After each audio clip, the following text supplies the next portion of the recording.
Battery চালিত রিক্সা নিয়ে মধ্যবিত্তের একটা অহেতুক্কুর করে নিয়ে আসছে। এটা বন্ধ করে দিতে হবে, কারণ কি এটা বিপজ্জনক, এটা অ্যাক্সিডেন্ট করে। তাহলে বলেন বিপদ কমানোর জন্য কি করা যায়? আমাদের দেশে কি ক্রিয়েটিভ ইঞ্জিনিয়ারের অভাব আছে যে এইটাকে তুলনামূলক নিরাপদ যানে রূপান্তরিত করতে পারবে? কিছু হইলেই বন্ধ করার চিন্তা মাথায় আসে কিভাবে? এত মানুষ এইটা চালায়, তাদের পেট চলে, তাদের পরিবার আছে, তারা খাবে কি, তারা কি করবে? আমরা একটা অদ্ভুত দেশ তৈরি করছি রে ভাই।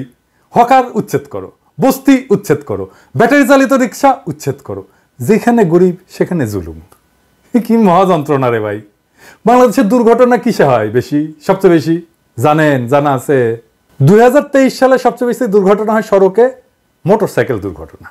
2031টা। মোটরসাইকেল তো কন্ট্রোল বেশি। আপনারা যারা বলেন যে ব্যাটারি চালিত রিক্সা কন্ট্রোল কম, তো মোটরসাইকেলে কন্ট্রোল বেশি, ওখানে কেন অ্যাক্সিডেন্ট হয়? তাহলে সবচেয়ে বেশি অ্যাক্সিডেন্ট হয় কেন মোটরসাইকেলে?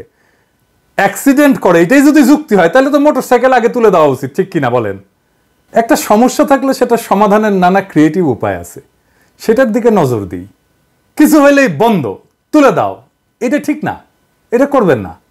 আপনাদের ইনবক্সে পাওয়া একটা মেসেজ পড়ে শোনাই। ভাই, একটা কথা বলার ছিল, জানি আপনি আমার SMS দেখবেন কিনা জানি না, তবে আশা রাখি অবশ্যই দেখবেন। হুট করে হাইকোর্ট ব্যাটারি চালিত রিক্সা বন্ধের নির্দেশ দেয়। এতে আমার মতো লাখো মানুষের খারাপ সময় শুরু হয়ে গেছে। পরিবার নিয়ে কই যাব, ঘরে খাবার নাই, টাকা নাই। আমি একজন শিক্ষিত বেকার। ভাই, এমন পরিস্থিতি হয় মনে চায় আত্মহত্যা করি, আর পারতেছি না। এ বিষয় নিয়ে কেউ কথা বলে না। একটা কথা সবাইকে বলি, উপদেশ হিসাবে নেন, পরামর্শ হিসাবে নেন, যে হিসাবেই নেন না কেন, একটা জিনিস মাইনে চললে আপনার ভুল কম হবে। দেখেন, আপনার চাইতে যে দুর্বল তার উপরে কখনো চড়াও হবেন না। আপনার শিক্ষা আছে, স্বাস্থ্য আছে, টাকা পয়সা আছে, এই সব কিছুই আপনার নিজের কারিশমায় আসে নাই। আপনি ভাগ্যবান, কারণ আপনারে সৃষ্টিকর্তা সেই শক্তি আপনারে দিছেন। আপনারে শক্তি দেয় শক্তিদাতা। সেই শক্তি আপনি কিভাবে ব্যবহার করবেন? সর্বোত্তম ব্যবহার আপনি তখনই করতে পারবেন যখন আপনার সেই শক্তিকে, দুর্বলকে রক্ষা করতে আপনি ব্যবহার করবেন। আপনার চেয়ে যে দুর্বল, আপনি আপনার চাইতে শক্তিমানের উপরে দুর্বিনীত হন, কোনো অসুবিধা নাই, কিন্তু আপনার চাইতে যে দুর্বল তার কাছে বিনয়ী হন। সেলস প্রফেশনে একটা কথা আছে, কাস্টমার ইজ অলওয়েজ রাইট। আপনি মনে করবেন দরিদ্ররা অলওয়েজ রাইট। দরিদ্র যা বলবে, যা চাইবে, যেভাবে চাইবে, সেটার পক্ষে আমি থাকি। আমাকে আমার এই পজিশন থেকে কেউ সরাইতে পারবে না। আমরা কি আসলে জানি বাংলাদেশের দরিদ্র মানুষেরা আসলে কিভাবে থাকে, কি খায়, তাদের জীবন কেমন? আসেন একটু শুনি। বেশি খেতে গেলে পড়াতেও পারি না বাচ্চা কাচ্চাকে। ওই কম বেশ করে 1 কেজি আধা কেজি আলু আনিয়ে মার ভাত করে আলু চোখা করে ওইটাই আমাদের পেট চলে যাচ্ছে। 3 বেলা খাওয়া হয় না। 3 বেলাতে 1 বেলা আটা খাওয়া লাগে, 1 বেলা চাল ভাজে খেতে লাগে, 1 বেলা ভাত খাওয়া লাগে। আলু আছে, ডাল আছে, 12 জাতের সবজি আছে, এটা দিয়ে পাক করি। মাংস টাংস খাওয়া হয় না। কিস্তিওয়ালা যখন আমরা 10,000 তুলি, তবে না খাইও কিন্তু 10,000 টাকা সপ্তাহের বোঝে কত কিস্তি আসে যেটা দিতে হয়। সিলেটের চা শ্রমিকেরা, এই মানুষেরা যখন শুধু বেঁচে থাকার জন্য লড়াই করতেছে, তাদের জন্য রাষ্ট্র বা সমাজ কিছুই করে না। তাদের উপার্জনের উপায়কে কেড়ে নেওয়ার কোনো নৈতিক অধিকার কারো আছে? হাইকোর্টের আছে? নাই। আরে চা বাগানের মালিকদের বলি, ভাই আপনারা একটা জবর কিসিমের মানুষ রে ভাই। এইভাবে শ্রমিকদের শোষণ করেন, 3 বেলা খাওয়ার মতো উপার্জন তারা করতে পারে না। ভাই আপনাদের কপাল ভালো, আমি দেশে নাই। দেশে থাকলে আপনার ওই চা বাগান কেড়ে নিতাম, কেড়ে নিয়ে শ্রমিকদের বিলাই দিতাম। এখনো সময় আছে, এইদিকে নজর দেন। কিভাবে করবেন? সরকারের সাথে আলাপ করেন, শ্রম মন্ত্রণালয়ের সাথে আলাপ করেন। এই জিনিস চলবে না, বলে দিলাম কলে।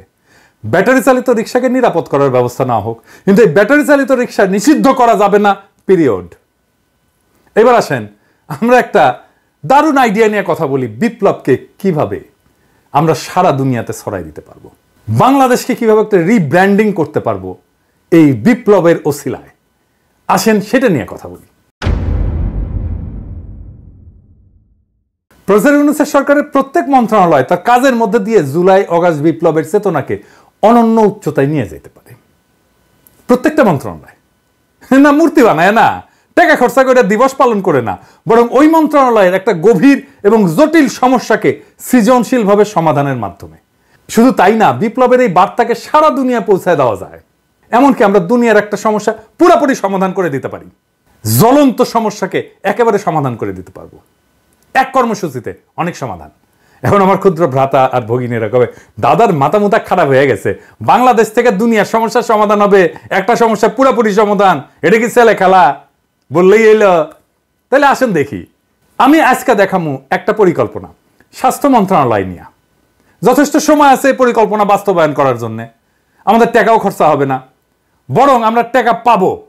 শুধু টাকা পাওয়া না, আমরা সারা দুনিয়ায় একটা পজিটিভ ব্র্যান্ডিং করতে পারবো বাংলাদেশের এবং বিপ্লবের। কিভাবে আসেন সেটা দেখি। বিশ্ব স্বাস্থ্য সংস্থা বলে আমাদের সারা বছর 8 লক্ষ ইউনিট রক্তের দরকার হয়, এবং তারা বলে যে গুড প্র্যাকটিস হচ্ছে যে 70% রক্ত যেটা দরকার সেটা আত্মীয় স্বজনদের মধ্যে থেকে নেওয়াটা ভালো। এটা পরামর্শ দেয় বিশ্ব স্বাস্থ্য সংস্থাই। আর বাকিটা ভলান্টারি ব্লাড ডোনেশন থেকে সংগ্রহ করা হয় সারা দুনিয়াতেই। তার মানে 2.5 থেকে 3 লাখ ইউনিট ভলান্টারি ডোনেশন থেকে জোগাড় করতে হয় বাংলাদেশে। মেডিকেল ছাত্রদের সংগঠন আছে সন্ধানী, এই কাজটা করে। আবার বিশ্ব স্বাস্থ্য সংস্থায় বাংলাদেশ প্রসঙ্গে জানাচ্ছে যে একটা সুসংগঠিত রক্ত সঞ্চালন ব্যবস্থা বাংলাদেশে তৈরি হয় নাই। এটা আমার কথা না, বিশ্ব স্বাস্থ্য সংস্থার কথা। তাইলে আমরা একটা জাতীয় সমস্যার কথা জানলাম। এইটার সমাধান কিভাবে বিপ্লবের সাথে মিলায় আমরা করতে পারি। আমাদের কপাল ভালো, আমাদের রক্তের যা দরকার তা আমরা পাই, দেশের মধ্যে থেকেই পাই। আমাদের আমদানি টামদানি করতে হয় না। কিন্তু দুনিয়ার কি অবস্থা? সারা দুনিয়ায় রক্তের চাহিদা 30 কোটি ইউনিটের একটু বেশি। সাপ্লাই কত? 27 কোটি ইউনিট। এবং বলা হচ্ছে যে 195টা দেশের মধ্যে 119টা দেশে 61% দেশ তাদের পর্যাপ্ত রক্তের সাপ্লাই নাই। এই দেশগুলো কোনগুলো? এগুলো দরিদ্র দেশ। এবং এই রক্তের দরকার পড়ে কাদের? শিশুদের এবং মায়েদের, গর্ভবতী মায়েদের। তার মানে সারা দুনিয়ায় 3 কোটি ইউনিটের রক্তের চাহিদা আছে যা পূরণ হয় না। লাগে কাদের? আমরা দেখলাম যে এটা দারিদ্র পীড়িত শিশুদের, গর্ভবতী মায়েদের মারা যায় তারা ধুকে ধুকে রক্তের অভাবে। আমরা এই সমস্যার পুরো সমাধান করে দিতে পারবো। কিভাবে আসেন দেখি। আমরা আগামী 16 জুলাই বেলা 3টা, যেই মুহূর্তে আবু সাইদ শহীদ হয়েছিল সেই মুহূর্ত থেকে 5ই আগস্ট বেলা 11টা পর্যন্ত যখন হাসিনা পলাইলো সেই মুহূর্ত পর্যন্ত সারা দেশে রক্তদান কর্মসূচি চালাবো। নাম হবে বিপ্লবের রক্তরাঙা উপহার। রক্তের ব্যাগে থাকবে আবু সাইদের প্রসারিত 2 হাতের ছবি, আর 2 ভাষায় লেখা থাকবে বিপ্লবের সংক্ষিপ্ত ইতিহাস ওই রক্তের ব্যাগে। একটা বাংলা আর একটা ফ্রেঞ্চ। আমার সৌজন্যে বাংলাদেশে শুধু তরুণের সংখ্যা 4.5 কোটি। আমরা কম করে হলো 3 কোটি ইউনিট রক্ত সংগ্রহ করতে পারবো। তরুণরাই তো শুধু দেবে না, তার চেয়ে বেশি বয়সীরাও দেবে। সবাই উৎসব করে রক্ত দিতে যাবে।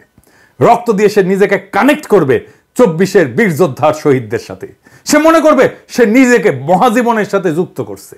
সেই মহাজীবন, যে মহাজীবন আমাদেরকে মুক্তি দিছে, যে মহাজীবন বিপ্লবের মাঠে, বিপ্লবের রাজপথে বীরের মতো লড়াই করছে, জীবন দিছে, আহত হয়েছে।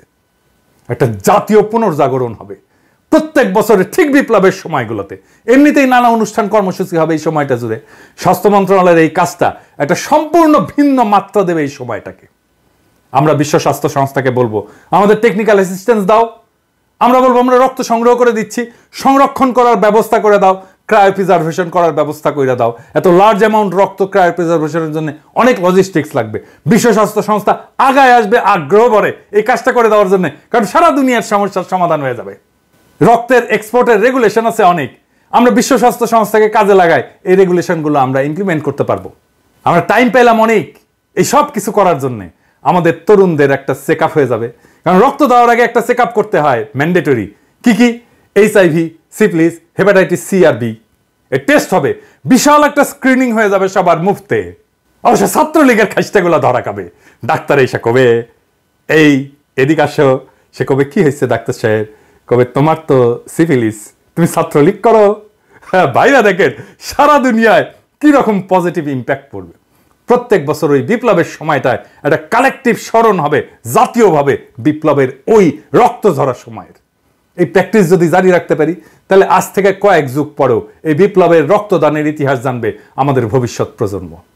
শুধু ভবিষ্যৎ প্রজন্ম না, সারা দুনিয়া জানবে কেন এই রক্তটা আমরা পাইতেছি।